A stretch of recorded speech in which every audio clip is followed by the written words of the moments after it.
Good morning, good afternoon, or good evening, wherever you may be in this world.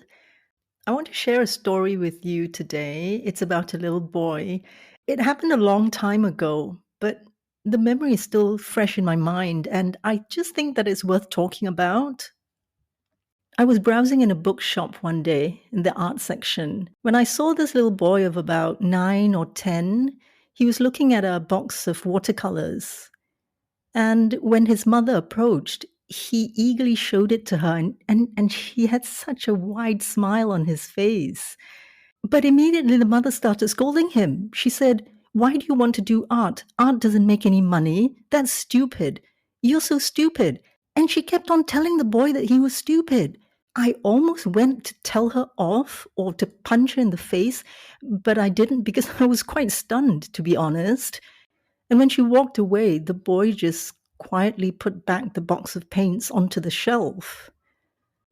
And now I realize that that moment was when the boy's shadow self was either born or further intensified. The shadow self is created when someone condemns, ridicules, or punishes a child for certain characteristics or traits. And of course, society also plays a part in shaming with judgment, prejudices, and non acceptance. Now, in the grand scheme of things, I know it doesn't seem like a big deal. I mean, the boy is not physically abused, but mental and psychological abuse can be more damaging because it's insidious. With physical abuse, everyone can see the evidence, in bruises and broken bones and shattered skulls, but nobody can see mental abuse. You don't realize it until it snowballs into catastrophic proportions. And even then, we might not even know the root causes. And so we blame ourselves for being too this or too that, or not enough of this and not enough of that. And we beat ourselves up as we continue to make life choices and important decisions that are actually influenced by our fears and conditioning. Those decisions are not made by the part of us that's intuitive and wise. They're made by the shadow self. It was Carl Jung that first developed the concept of the shadow self. What it means is that it's the part of every human being that contains everything that we repress about ourselves. Well, because we don't like them or because we were told that they were bad traits. The shadow self is the counterpart of our persona, which is the part we present to others, because in most cases we're ashamed of the parts that make up our shadow self. But our shadow self is not a bad thing. It's nothing to be ashamed of or to hide. In fact, it's a part of us that yearns to be acknowledged, accepted, to be helped and loved. It could be traits that were condemned and shamed by others, especially in childhood. These are not necessarily bad traits. They could be traits that others just simply don't approve of, don't like, fear, envious even. Of course, it goes without saying that sometimes absolute acceptance can also be harmful. For example, spoiled children whose poop smells like a lavender field. Oh, I've seen plenty of those. At the end of the day, it always comes down to balance, doesn't it? Where do we draw the line? I find the easiest way to achieve balance is just to be totally honest with yourself. There is nothing wrong with so many things, and yet they're seen as inferior. Getting lower grades is seen as inferior, but unkindness is not. Earning less money is inferior, but being miserable in your job is not.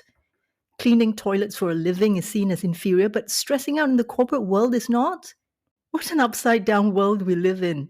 And all this is because we refuse to look into our shadow self, not aware that it's influencing the choices we make every day because it wants to be seen and heard. It's crying out to us.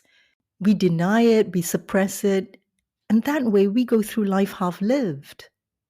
We go through life asleep, not aware that so many of our life choices and decisions are made by our shadow self.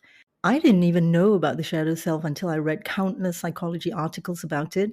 And the more I read, the more knowledgeable I became, the less fearful I was of this part of me, the more compassionate I became. To realize that our shadow self that we've locked up in the dungeon all these years, showing to the world only the side we want others to see, this changes the perception of who we are. why we became that way, what caused our shadow self to grow bigger and bigger, and more repressed and bursting to get out. Now, I want to give credit to a YouTuber called Lisa A. Romano. She was amongst the many, many YouTubers I watched over the years. And these are two things that she repeatedly said. The first one is, it's not your fault. The second one is, it's not you, it's your programming. I found those lines to be incredibly powerful, but still it took a long time for them to sink into my head. So I advise you to keep hearing those words over and over. It's not your fault. It's not you, it's your programming. She's a life coach and her channel is called Breakthrough Life Coach Inc. Do check her out. She has been so helpful for me. So thank you, Lisa. Thank you. Our shadow self is not a monster to be locked up. It's a part of you that, when seen, heard, understood, accepted, loved, and then integrated with the rest of us, that is what makes us truly powerful. I've rescued a dog that had very problematic behavioral problems. She was kept in a cage or tied up 24/7. The owner said she was uncontrollable and dangerous, and they had no other choice but to cage her up. The dog was in the cage for years, growing more and more aggressive.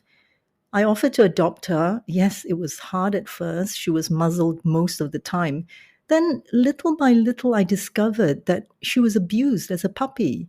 I came to suspect this because she appeared really fearful when she saw a certain type of person, and they were men, short cropped hair with beards.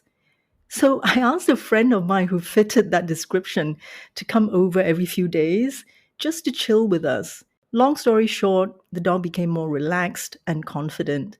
After being caged for so many years, she had also had a lot of pent up energy, which made her aggressive. The solution was easy, just give her enough exercise.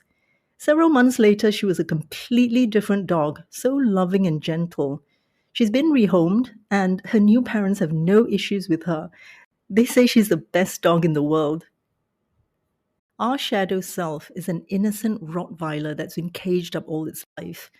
You can't just let it out and expect a miracle. You have to go to the root causes. And the best way to find out is to observe what triggers you. Like the men with short cropped hair and beards that triggered the dog, you have to observe how you react to what people say and do. I used to lash out on people who triggered me until I began to appreciate these triggers. They are blessings in disguise. You learn so much about yourself through external triggers. If you don't focus on hating or blaming the people who trigger you, yeah, they may be rude or judgmental and downright awful people, but why even bother to alter their behavior? Use their disgusting behavior to know yourself more. That's a lot more rewarding and fulfilling, don't you think? You see, everything that makes us feel ashamed, inferior, unworthy, misunderstood, or bad comes from our shadow self. The more we ignore it or blame others for triggering us, the more intense the shadow self will become. It's not trying to make your life more difficult. What it's doing is crying out for your help. Your shadow self is a little child that's yearning for your love. So the only way to heal is to be completely honest with yourself. Look into all the areas that are triggering for you. I tell you, triggers are a godsend. Every time you're triggered by someone, hear the ringing of a jackpot, okay? Because that's what it is. It's worth $1,000,000. What would you rather do? Tell that person off while $1,000,000 are slipping through your fingers? Who cares about them? Care about you. I'm not going to lie, it's not easy, it's damn hard, but do it. Do it. That little child who is your shadow self is crying out for you. So many of us have abandonment issues. Are you seriously allowing yourself to abandon yourself over and over? Why is it so hard to look inward? Why? I don't know, to be honest. All I know is that I had one motivation to do this incredibly hard, ugly work of introspection, and that is simply to be a good person. I'm not hooting my toot, I'm just being honest with you. Without the desire to be a good person, you ain't never going to have a shot. Because, hey, to succeed materially in life, you don't have to be a good person. You just have to be smart, crafty, and ambitious. Not necessarily at peace, but you know what I mean. So why bother to be a good person? I don't know. I guess you don't have to be. Everyone has a choice. Some are lucky enough to sleep through life and then they die, and some are not. Luck of the draw, really. But if you really want to have peace, which, by the way, is very different from happiness, happiness is transient. It's dependent on external circumstances. It's at the mercy of others. Peace is like a gyroscope. Whether the sea is calm or stormy, you're stable, unshakable. But it doesn't mean that when you have peace, your life is boring and uneventful. You can have both peace and happiness, that spike in your blood sugar that makes you high for a moment. And when it disappears, you're still okay. You don't have to be a boring old saint to be at peace. Oh, I've forgotten what I was talking about now. Okay, the shadow self.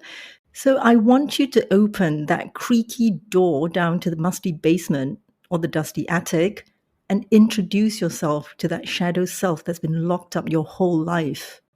I know it sounds a bit creepy, but just bear with me, okay? Just get the courage to open that door and to face this shadow self of yours.